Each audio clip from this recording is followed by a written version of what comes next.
안녕하세요, 여러분. EFN의 작가 이담비입니다. 잠시 후 저녁 12시가 되면은 이제 유대인의 새해인 로시 하샤냐가 시작이 되는데요. 그리고 그와 더불어 새벽 2시 55분 정도경에 금한 일식이 일어난다고 합니다. 이 금한 일식이 우리의 눈으로 봤을 때 금반지, 그리고 원고리의 형상으로 둥근 모양으로 보이게 된다고 합니다. 그래서 오늘 새해를 맞이해서 갈릴리에 대해서 전하려고 하는데 그 본격적인 말씀에 앞서 말씀을 몇 구절 읽고 시작하겠습니다. 주 여호와의 영이 내게 내리셨으니 이는 여호와께서 내게 기름을 부으사 가난한 자에게 아름다운 소식을 전하게 하려 하심이라. 나를 보내사 마음이 상한 자를 고치며 포로된 자에게 자유를, 갇힌 자에게 노임을 선포하며 여호와의 은혜의 해와 우리 하나님의 보복의 날을 선포하여 모든 슬픈 자를 위로하되 무릇 시온에서 슬퍼하는 자에게 화관을 주어 그 죄를 대신하며 기쁨의 기름으로 그 슬픔을 대신하며 찬송의 옷으로 그 근심을 대신하시고 그들이 의의 나무 곧 여호와께서 심으신 그 영광을 나타낼 자라 일컬음을 받게 하려 하심이라. 이사야 61장 1절에서 3절 말씀. 아멘. 유대인의 새해인 로시 하샤냐를 맞이하여 갈릴리를 주제로 삼게 된 이유는 제가 2018년 4월 5일 날 꿈으로 하나님께 받았었던 응답과 연관이 돼 있는데요. 그 전에 갈릴리의 뜻이 둥글다, 반지, 원골이라는 뜻이 있다고 합니다.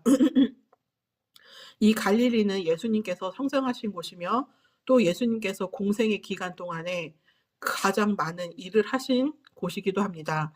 그리고 예수님을 배신했던 그 제자 가룟 유다를 빼고 남은 모든 11 제자들이 갈릴리의 출신이고 갈릴리에서 예수님께 제자로 부르심을 받았습니다. 또한 예수님께서 이곳에서 많은 기적과 이적도 베푸셨는데요. 대표적으로 풍랑을 재우시고 또한 물 위를 걸으시고 그리고 무엇보다 가장 처음 기적으로 베푸신 기적이 가나의 혼인잔치입니다. 이 갈릴리를 오늘 드리는 말씀은 이 갈릴리를 제가 그때 18년도에 4월 5일 그 꿈에서 무슨 일이 있었냐면요. 제가 그 교실에 학생으로 있었는데 예수님께서 선생님으로 들어오셨어요. 그런데 예수님께서 뭐라고 말씀하셨냐면은 그 갈멜이라는 얘기를 하시더라고요. 그러면서 갈멜의 뜻이 가라라는 의미라고 얘기를 하셨어요. 그러면서 제가 그 얘기를 들으면서 갈릴리 호수하고 예수님의 제자들이 떠올랐어요. 예수님이 거기서 제자들을 부르셔서 이제 세상으로 가라고 명하셨던 것. 마태복음 28장에 보면은 그 끝절에서 보면은 예수님이 부활하셔서 그 자신을 본 부활을 목격한 두 여자 마리아에게 가서 뭐라 그러냐면은 가서 제자들을 불러서 형제들을 불러서 갈릴리로 오라고 그 갈릴리 그에 있는 산 올리브 산에서 그들이 다시 나를 볼 것이다 만날 것이다라고 얘기하면서 제자들을 그 갈릴리에 있는 올리브 산 그쪽으로 오게 하셨어요. 그래서 거기서 우리가 다 아는 지상 대명령을 내리셨어요. 그런데 이게 그 꿈과 관련이 돼 있는 게 이 갈멜은 말 그대로 우리가 사는 이 세상을 의미하더라고요. 갈멜의 뜻은 하나님의 포도원, 동산, 과일나무가 있는 정원이라고 불리는데 옛날부터 아주 오래전부터 거룩한 산으로 여겨졌고 심지어 엘리야가 850대 1로 싸워서 우상 숭배자들과 싸워서 이긴 곳이에요. 그만큼 그래서 나중에 엘리야 산으로 불리는데 그만큼 이 갈멜로 의미가 되는 이 세상이 정말 영적 싸움이 치열한 곳이라는 뜻이에요. 근데 우리는 혼자서 이길 수가 있대요. 왜냐면은 성령께서 우리와 함께 하시기 때문에 엘리야처럼 850대 1로 진짜 맞짱을 싸움을 떠도 우리가 혼자 이기고도 넉넉히 남을 정도로 우리는 할 수 있다고 예수님께서 말씀을 하시더라고요. 그러니까 이 갈멜로 가라라고 얘기하셨던 게 갈멜의 뜻이 가라. 말 그대로 이제는 갈릴리에서 예수님의 제자로 그리고 신부로 그리고 새 한 사람으로 준비가 된 사람들을 이 갈멜이라는 세상으로 즉 하나님의 포도원, 동산, 이 결실을 맺는 과일나무가 있는 정원이라는 이 갈멜이라는 세상으로 우리를 파송시키신대요. 그랬는데 이 갈멜이 정말 아름다워서 아가서에서도 여성의 아름다움을 묘사할 때 비유가 됐다 그랬어요. 그리고 정말 영적인 전투가 치열하지만 그곳에서 우리가 반드시 승리한다는 그거를 주시는 산이기도 해요. 그래 가지고 오늘 갈릴리 얘기를 하는 게 뭐냐면은 이 갈릴리가 이방 지역과 인접해 있다 그래요. 그래서 사마리아 북부 지역을 그 총칭하는 그 이름으로 갈릴리로 부른다는 말도 있는데 말 그대로 혼혈이 많대요. 이방인들과 유대인들의 그 혼혈이 많아서 정통 유대인으로 인정을 받지 못해서 유대인들로부터 많은 무시를 당하는 그런 소외된 곳이었대요. 그랬는데 이 갈릴리가 오늘 중심 주제인 게 뭐냐면은 아까 말씀드렸던 대로 갈릴리는 둥글다, 반지, 원골이란 뜻인데 아까 그 말씀드렸었던 혼혈들, 유대인과 이방인들의 혼혈. 저는 이것을 새 한 사람으로 표현을 하고 싶은데요.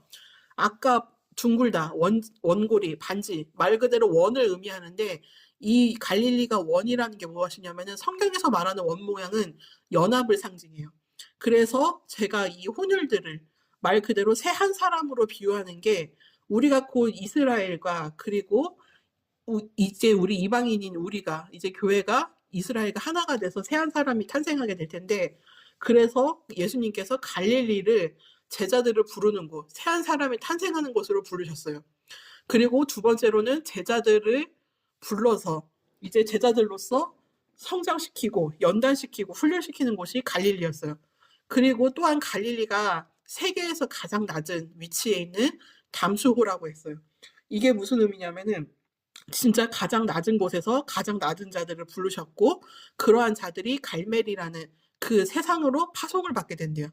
그니까 이 갈릴리가 정말 여러 가지로 의미가 많아요. 그리고 다음 의미로는 또 여기서 보면은 예수님이 첫 번째로 베푸신 기적이 가나의 혼인 잔치인데 이 가나의 혼인 잔치는 말 그대로 갈릴리의 뜻에 있는 반지를 뜻해요. 즉 신부를 의미해요. 결혼을 의미하고. 예수님께서 그 가나의 혼인 잔치에서 보시면은 예수님께서 그 신랑과 신부를 위해 그리고 혼인 잔치를 위해 그 물이 포도주로 변하는 기적을 주셨는데요. 그 일을 하시면서 그리고 그 혼인 잔치에 이렇게 참석을 하시면서 많은 생각을 하셨을 것 같아요. 자신도 이제 좀 있으면 이제 새 한 사람으로 탄생한 그 존재, 이제 그 신부와 이제 혼인 잔치, 어린 양의 혼인 잔치를 이제 베푸면서 결혼을 하실 거라는 거를 이제 떠올리셨겠죠. 그래서 이제 이 혼인 잔치의 기쁨이 끝나지 않게 하기 위해서 기적을 베푸신 것 같아요. 그런 생각을 하셨을 것 같아요. 그랬는데 이 2018년도에 이 4월 달에 이 환상을 주시면서 오늘 그 로시 하샤냐 때 금한일식 그 우리 눈으로 봤을 때 금반지 형상으로 떠오르는 그 해와 달의 그 천문 현상을 듣게 되니까 이때의 그 꿈이 생각나더라고요, 응답받은 게. 그래서 오늘 이제 로시 하샤냐가 시작되기 전에 먼저 이 영상을 그래서 올리기로 했습니다. 우리는 이제 예수 그리스도의 제자로 이제 예수님을 믿는 순간 제자로서 신부로서 그리고 최종적으로는 새 한 사람으로서 불림을 받아서 갈멜이라는 하나님의 포도원 동산 그 세상으로 우리는 파송이 돼야 돼요.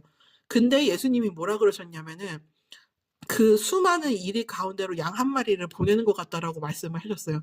그만큼 세상은 치열하고 정말 힘들다고 의미를 하신 거예요. 근데 걱정 안 하셔도 되는 게 이 갈릴리라는 이 연단을 거친다면은 갈멜로 파송, 세상으로 파송당할 때 절대 겁을 낼 필요가 없어요.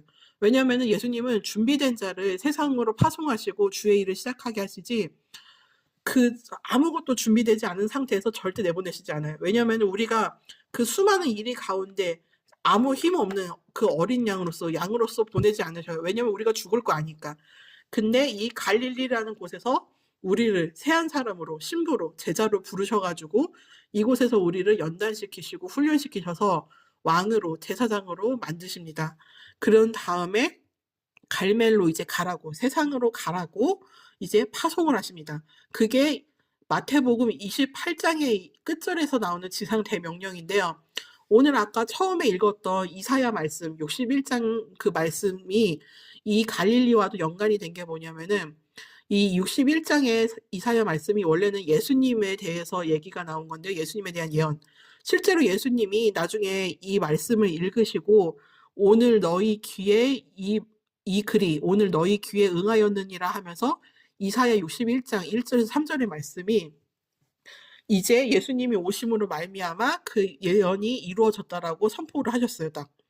그래서 오늘 이 말씀을 주신 게 뭐냐면은 우리도 예수님과 같이 그리스도가 돼야 돼요. 이 61장 1 절부터 3 절에 무슨 말이 나오냐면은 여호와께서 주 여호와의 영이 내게 내리셨으니 이는 여호와께서 내게 기름을 부으사라고 얘기해요. 기름 부음을 받는 자는 메시아 즉 그리스도를 의미해요. 살다 보면은 이 그리스도도 사탄이라는 뜻도 보면은 다 둘 다 복수형이라고 얘기하더라고요. 그러니까 한 명이 아니라 여러 명이란 뜻이죠 결국은. 그래서 보면은 우리는 그리스도가 되는 거예요. 그리스도는 메시아를 의미하고 메시아라는 뜻인데 이 메시아가 한 명 예수님뿐만이 아니라 우리도 포함이 되는 게 뭐냐면은 메시아가 기름 부음 받은 자라는 의미라고 아까 얘기했다시피 우리도 성령을 받게 되면은 우리 성령님이 우리에게 내리셔서 보면은 우리가 그 순간 하나님께로부터 기름 부음을 받는 게 돼요. 그래서 우리도 메시아가 되고 그리스도가 돼 가지고 이제는 하나님의 복음을 전해야 할 때가 된 거예요. 아름다운 소식, 기쁜 소식을 전할 자가 된 거예요. 예수님처럼. 근데 사단도 보면은 사단도 이게 여러 가지 복수형을 의미한다고 했는데 즉 사단의 영으로 온 역사적인 인물들도 보면 많아요. 뭐 히틀러나 뭐 나폴레옹이나 뭐 진시 황제 그리고 뭐 여러 역사에 보면 악인들로 등장했던 이 사람들이 다 보면은 적그리스도의 영으로 이제 등장했다고 해요. 사실상 보면은 이 그리스도라는 게 우리가 아는 예수 그리스도 그리고 앞으로 나타날 적그리스도 이렇게 나타나는데 사실상 보면은 두 그리스도가 싸우는 거나 마찬가지예요. 근데 우리는 예수 그리스도에 속한 자들이고 그쪽을 속한 메시아 이제 우리도 기름 부음 받는 자가 된 거예요. 그리스도가. 그랬는데 이 적그리스도의 영으로 온 사람들이 보면 많아요. 지금도 보면은 적그리스도의 영으로 이 세상을 살아가는 사람들이 많아요. 근데 우리는 그 예수 그리스도 말 그대로 하나님께 기름 부음을 받은 성령 받은 자로서의 그 그리스도로 그 메시아로 우리는 살아가고 있어요. 이 두 진영의 싸움에서 우리는 반드시 승리할 거고 하나님께서 성령을 우리에게 부으셔서 우리에게 기름을 부으셔서 이제는 가난한 자, 겸손한 자, 겸비한 자에게 아름다운 소식을 전하게 하신대요. 우리가 이 소식을 전하는 것은 모든 사람에게 복음을 전하기도 하지만 1차적으로 우리가 먼저 이 말씀을 전해야 할 사람들은 가난한 자, 즉 겸손하고 겸비한 자, 하나님을 메시아를 기다리던 그런 사람들이 1순위라고 했어요. 그 사람들에게 먼저 이 아름다운 소식, 기쁜 소식을 전하게 될 것이고 또한 우리를 하나님께서 보내시는 이유는 마음이 상한 자를 우리가 고쳐야 되기 때문에 우리를 보내시는 거래요. 그리고 둘째는 포로된 자에게 자유를 선포하기 위해서 우리를 보내신대요. 그리고 세 번째는 갇힌 자에게 노임을 선포하게 하기 위해서 우리를 보내신대요. 그리고 또 다음은 여호와의 은혜의 해와 우리 하나님의 보복의 날을 선포하게 하기 위해서 그래서 우리를 보내신대요. 하나님의 여호와의 은혜의 해, 여호와의 기뻐하는 해, 여호와께서 기뻐하시는 해와 우리 하나님께서 저 원수들에게 보복하시는 그 날을 우리에게 선포하게 하신대요. 우리에게는 은혜의 해, 그리고 하나님이 기뻐하시는 해가 되겠지만 우리를 지금까지 고통스럽게 했었던 저 적들과 사단과 그 일행들에게는 하나님의 보복을 받는 보복의 날에 선포가 되는 거예요. 그래서 이번 로시 하샤냐가 여러 의미로 그래서 중요하다고 생각이 됩니다. 그런 다음에 우리를 통해서 그 선포를 통해서 모든 슬픈 자를 위로하되 무릇 시온에서 슬퍼하는 자에게 화관을 주어 그 죄를 대신하며 기쁨의 기름으로 그 슬픔을 대신하며 찬송의 옷으로 그 근심을 대신하시고 그들이 의의 나무 곧 여호와께서 심으신 그 영광을 나타낼 자라 일컬음을 받게 하려 하심이라. 우리가 아까 앞에 말했던 것들을 선포함으로써 인하여 슬픈 자들이 위로를 받고 그리고 슬퍼하던 사람들이 화관을 받게 되고 기쁨의 기름으로 슬픔을 대신하게 되고 찬송의 옷을 입어서 그 근심을 없애게 되고 그래서 이들이 곧 우리가 말씀을 전한 이들이 이 말씀을 받은 이들이 결국은 의의 나무 곧 여호와께서 심으신 영광을 나타낼 자라는 일컬음을 받게 될 거래요. 그러니까 이거는 소식을 전하는 사람, 이 아름다운 소식, 기쁜 소식을 전하는 사람도 기쁘지만 이 소식을 받는 사람들도 기쁘게 되고 형통하게 된다는 것을 의미해요.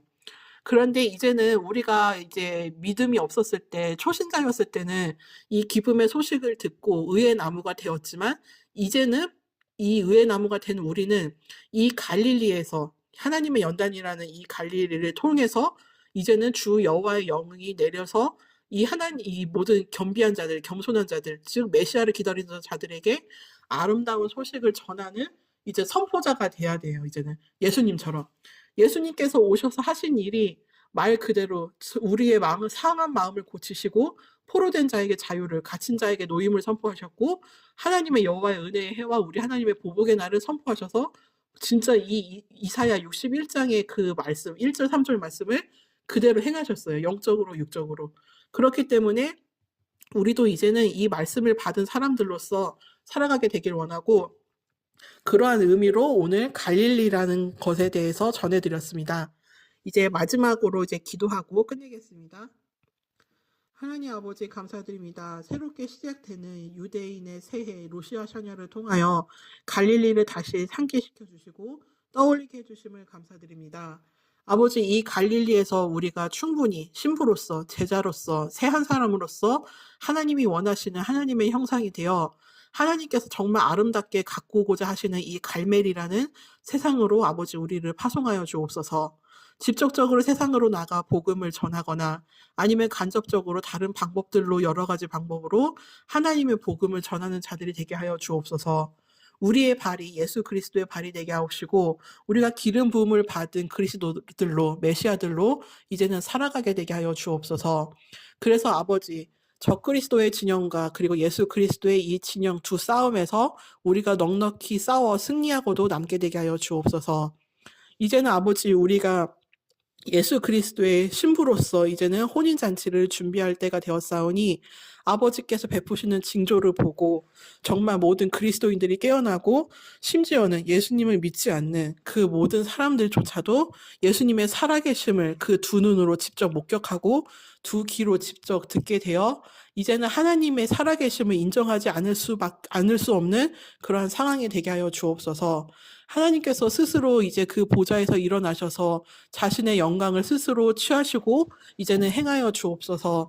지금까지 하나님을 기다리던 모든 겸손한 자들, 겸비한 자들이 정말 기다리던 그 메시아의 시대가 아버지 이제는 완전히 도래하였사오니 이 로시아샤냐의 시대를 통하여 새로운 새해를 통하여 아버지 역사하여 주옵시고 기적과 이적들을 베풀어 주옵소서. 오늘도 아버지 감사드리며 모든 날들을 하나님과 함께 동행하며 또한 세상 끝날까지 우리와 항상 함께 하시겠다는 예수님의 그 말씀을 믿으며 아버지 우리가 나아가오니 아버지께서 준비해 놓으신 올바른 길로 정로로 아버지 그 지름길로 아버지 우리가 걸어가게 되게 하여 주옵소서. 감사하며 예수 그리스도의 이름으로 기도드리옵나이다. 아멘.